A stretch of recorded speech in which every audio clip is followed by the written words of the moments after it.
Hello दोस्तों, स्वागत है आप सभी का हमारे अपने चैनल क्विक रिवाइज ऑफिशियल पर।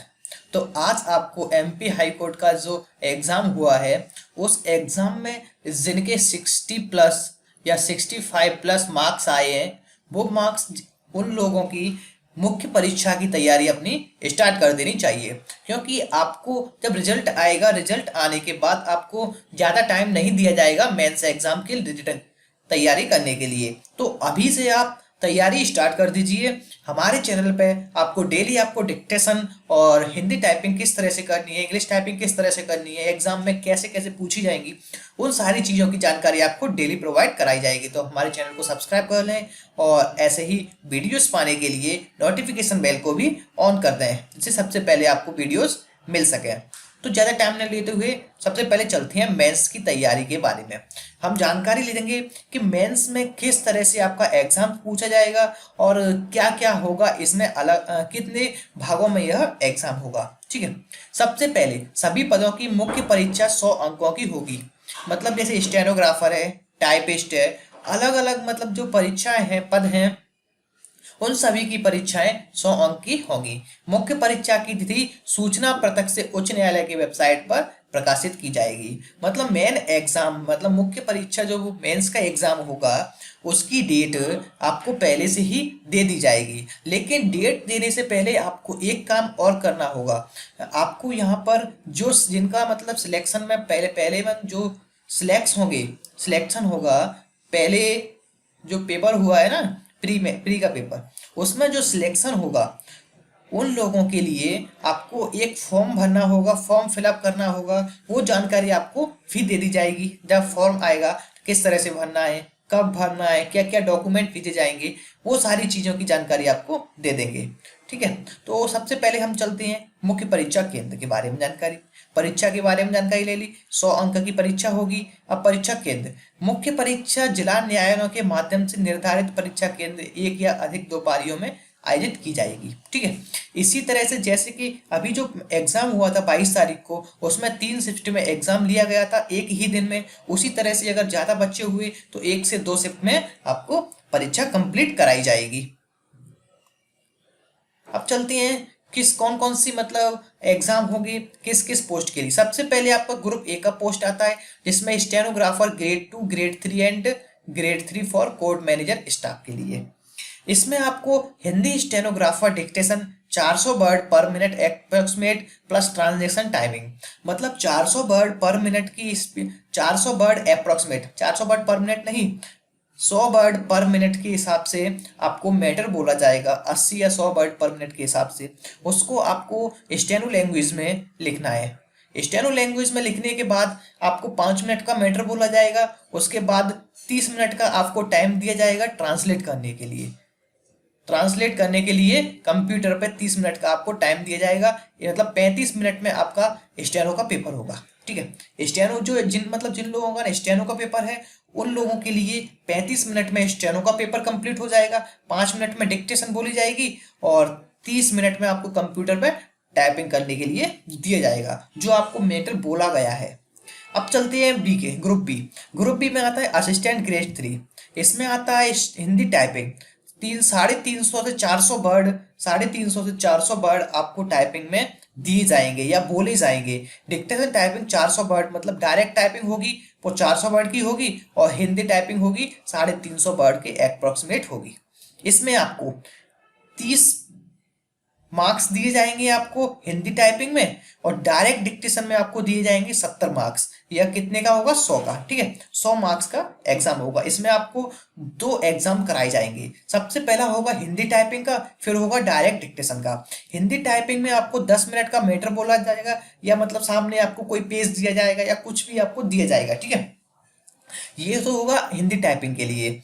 और दूसरा आया है डायरेक्ट डिक्टेशन। डायरेक्ट डिक्टेशन मतलब 10 मिनट में आपको मैटर बोला जाएगा, उसको आपको कंप्यूटर में टाइप करना है। यह एग्जाम आपका 20 मिनट में आपका एग्जाम कंप्लीट हो जाएगा।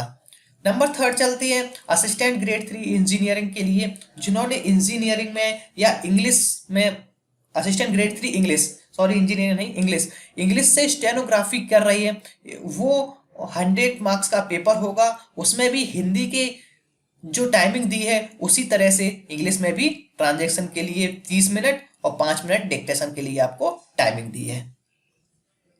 इसके बारे में कुछ और जानकारियां जानते हैं। मुख्य परीक्षा कंप्यूटर पर आयोजित की जाएगी। इसके लिए प्रत्येक अभ्यर्थी को पृथक से कंप्यूटर कीबोर्ड सहित प्रदान किया जाएगा। आपको कुछ भी चीजें घर से लाने की जरूरत नहीं है। आपको कीबोर्ड, कंप्यूटर, माउस सब कुछ वहां पे दिया जाएगा। अभ्यर्थी को अपना कंप्यूटर या कीबोर्ड लाने की अनुमति नहीं होगी। ठीक है, कोई भी अपना कीबोर्ड या माउस लाने के लिए अभ्यर्थी को अनुमति नहीं दी जाएगी। समस्त अभ्यर्थी को हिंदी टाइपिंग रेमिंगटन गेल। अब ये ध्यान रखिएगा, हिंदी टाइपिंग कोई लोग मतलब कुछ कुछ लोग होते हैं, मतलब जो स्टूडेंट होते हैं वो कुर्तदेव में टाइपिंग करते हैं। तो मतलब जो कोर्ट में मैटर बोला जाएगा वो कुर्तदेव में नहीं बोला जाएगा। रेमिंगटन गेल एक तरह से मंगल फॉन्ट होता है, मंगल का टाइप होता है रेमिंगटन गेल। तो इसमें आपको टाइपिंग करनी होगी इसी फॉन्ट में। कुर्तदेव फॉन्ट में आपको टाइपिंग नहीं करनी होगी।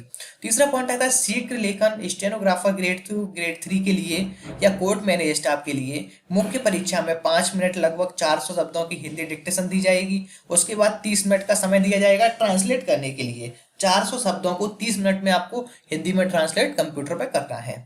मूल डिक्टेशन के दौरान और पश्चात अभ्यर्थी को आपत्ति करने का अधिकार नहीं होगा। मतलब डिक्टेशन बोलने से पहले आपको 1 से 2 मिनट की आपको डिक्टेशन बोली जाएगी। उसमें आपको सुनाई दे रहा है या नहीं, कीबोर्ड सही चल रहा है या नहीं, वो आपको मतलब चेक करना है। उस समय आप आपत्ति दर्ज कर सकते हैं। लेकिन जब मूल डिक्टेशन बोली जाएगी, जो 5 मिनट की मूल डिक्टेशन होगी, उस समय आप आपत्ति दर्ज नहीं कर सकते। आपको वो बोलेंगे, आपको लिखना ही पड़ेगा। मुख्य परीक्षा में डिक्टेशन नोट करते हुए नोटबुक पृथक से प्रदान की जाएगी।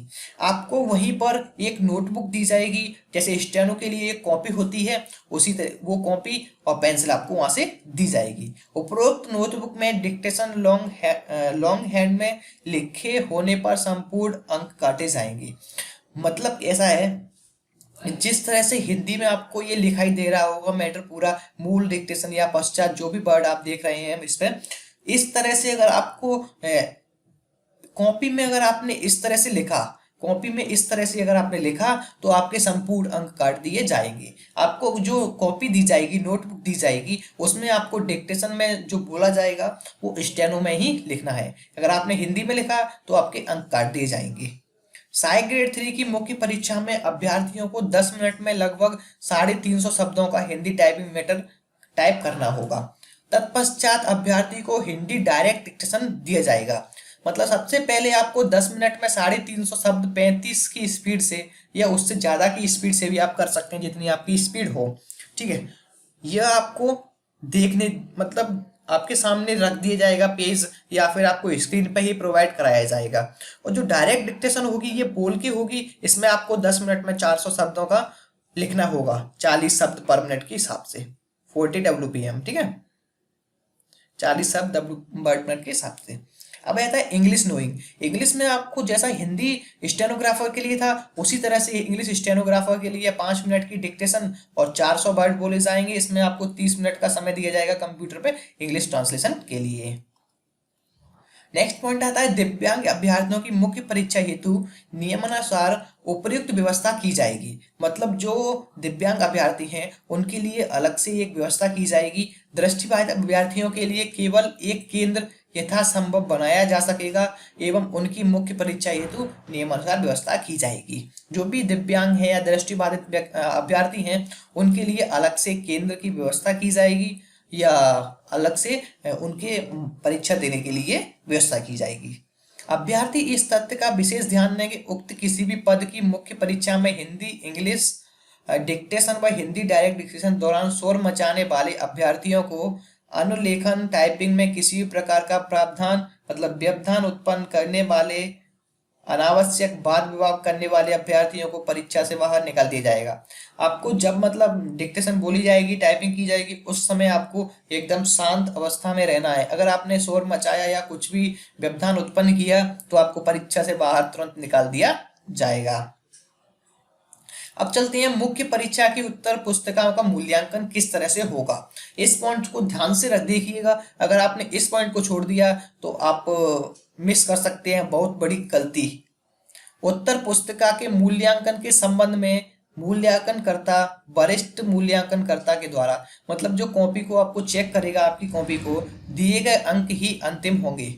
मतलब जो कॉपी चेक करेगा उसने जो अंक दे दिए वही अंक अंतिम होंगे, मतलब जितने नंबर आपको दे दिए वही नंबर दर्ज हो जाएंगे। उसके विरुद्ध कोई भी अभ्यावेदन विचार में लाने बिना नस्तीबद्ध कर दिया जाएगा। मतलब आप अपने अंक दिए गए हैं, उन अंकों की आवेदन अगर विचार विमर्श करना चाहते हैं तो उसको निरस्त कर दिया जाएगा।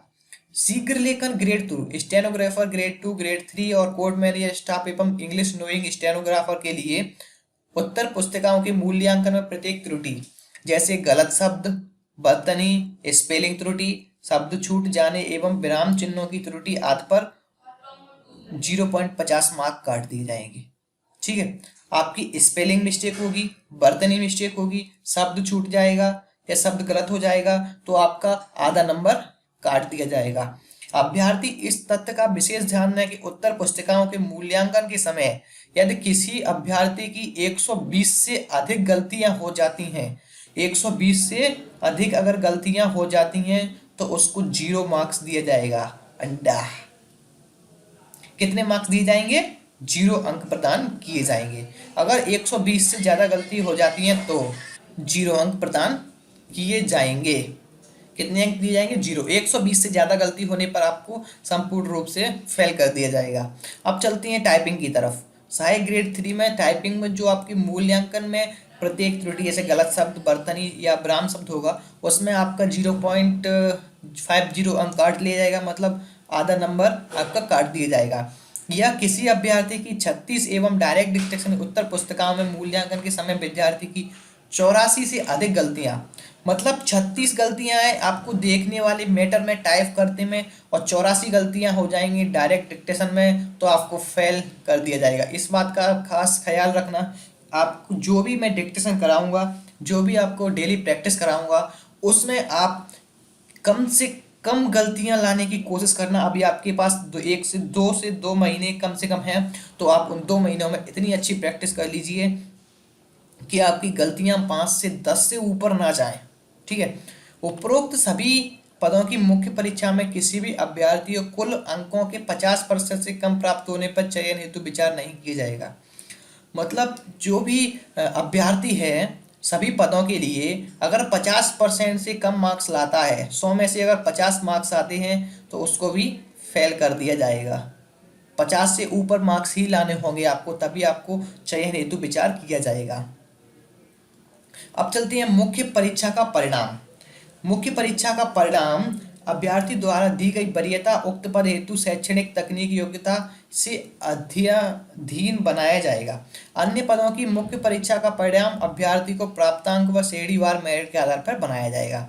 इसका मतलब है कि अभ्यर्थी अगर 1 से 2 से ज़्यादा पोस्ट के लिए अप्लाई करता है तो सबसे पहले उसकी बड़ी पोस्ट के लिए वरीयता दी जाएगी। उसके बाद अगर बड़ी पोस्ट में उसका नहीं होता तो सेकंड नंबर पे आपकी आएगी टाइपिंग की पोस्ट।